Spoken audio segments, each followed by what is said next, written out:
Halo semuanya, coba deh kita lewati sejenak kebisingan dan hiruk-pikuk politik di ibu kota.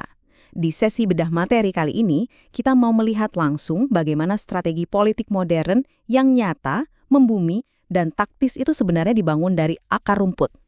Kita akan pakai sebuah event yang luar biasa menarik sebagai lensa analisis kita hari ini. Kutipan di layar ini benar-benar menangkap esensi pergerakan yang mau kita bahas. Di tepian Kapuas, denyut politik berdenyut pelan namun pasti. Keren banget kan?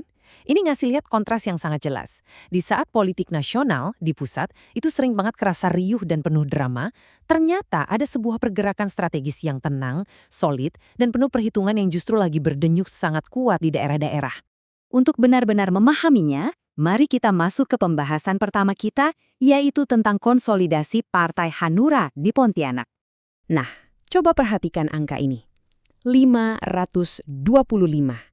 Angka ini bukan sekedar statistik ya, ini mewakili skala yang luar biasa besar dari acara bimbingan teknis atau BIMTEK mereka baru-baru ini.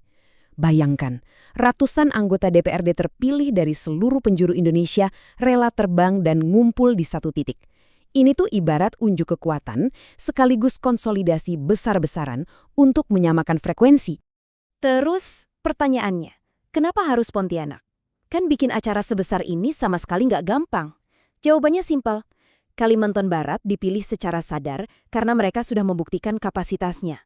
Pontianak punya infrastruktur fisik yang mumpuni, sumber daya manusia yang siap, plus stabilitas sosial yang kokoh untuk mengamankan jalannya kegiatan level nasional. Jadi ini langkah yang sangat terukur. Sekarang kita bergeser ke poin kedua. Kita akan lihat bagaimana kumpul-kumpul sebesar ini langsung ngasih efek riak atau efek domino ke ekonomi masyarakat setempat.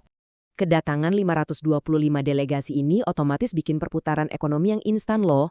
Dan ini bukan cuma teori di atas kertas. Uang tunai beneran ngalir langsung ke urat nadi ekonomi warga lokal. Terutama buat ekonomi kerakyatan. Mulai dari hotel-hotel yang mendadak penuh, jasa transportasi yang sibuk banget, sampai warung-warung kuliner dan para pelaku UMKM di sektor informal, semuanya langsung ngerasain suntikan ekonomi nyata dari bergeraknya mesin politik ini. Tapi kita lanjut ke bagian ketiga nih.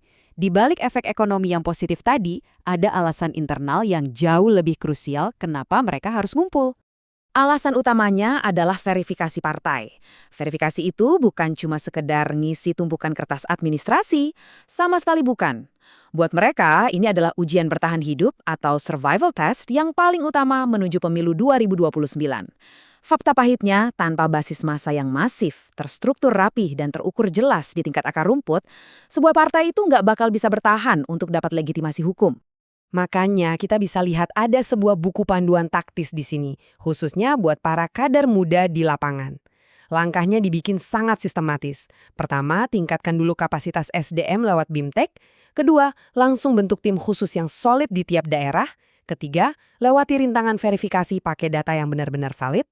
Dan akhirnya, barulah fondasi elektoral atau legitimasi politik itu bisa diraih. Ini instruksi dari atas ke bawah yang sangat konkret. Menariknya lagi, acara semacam ini tuh bukan tipe yang cuma dengerin ceramah satu arah dari elit pusat. Para kader ini secara aktif tukar-menukar cerita dan analogi perjuangan dari medan tempur mereka masing-masing. Mereka sharing pengalaman unik daerahnya buat saling ngebakar semangat militansi. Dari sinilah mereka bareng-bareng meracik strategi nasional yang jauh lebih pintar, adaptif, dan pastinya membumi. Nah, perencanaan mikro di lapangan tadi membawa kita ke pembahasan keempat, yaitu soal pergeseran makro perpolitikan kita ke daerah. Saya suka banget perbandingan ini karena nunjukin evolusi strategi yang fundamental. Paradigma lama yang nganggap politik cuma muter-muter di Jakarta itu perlahan mulai ditinggalkan. Sekarang ada kesadaran penuh, sebuah paradigma baru bahwa kekuatan sejati dan ide-ide yang fresh itu justru lahir dan digodok jauh di luar ibu kota. Daerah sekarang udah resmi jadi epicentrum gagasan yang baru.